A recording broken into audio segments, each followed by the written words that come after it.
Hello guys and welcome here. So in today's video we are going to talk about the duration function inside of Microsoft Excel. So this function is a financial function and it will return the Macaulay duration for an assumed bar value of a $100. So the duration function is defined as a weighted average of the present value of cash flows and is used as a measurement of a bond's price response to change in yield.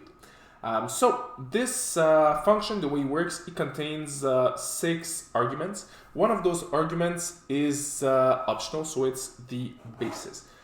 So in order to run this function, we need a settlement date, which is our starting date. So it's gonna be the date after the issue date when the security is traded to the buyer.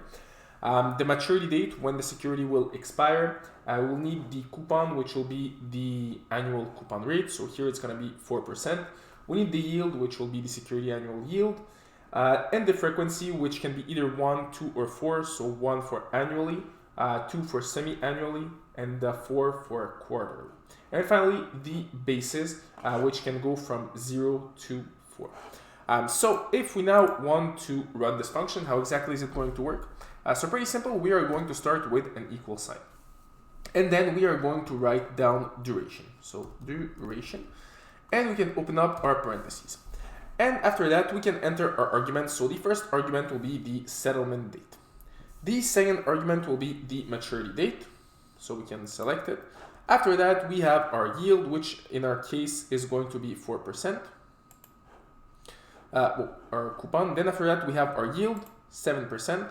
We have our frequency, which will be, in this case, 2. And as you can see here, before writing 2, you can either have annual, semi-annual, or quarterly. In our case, it's going to be 2, so it's semi-annual. And finally, for the basis, we're going to select 1, so it's going to be an actual. And once we run the function, just like that, we're able to have the answer for this function. So it will be the duration in this case. For the bond with those arguments will be 10.67386. So this is how you use the duration function inside of Microsoft Excel. So if you want to learn more Excel functions, you can check out the link below with all my courses. And besides of that, if you like this video, don't forget to leave a like, to subscribe, and see you in another of my videos.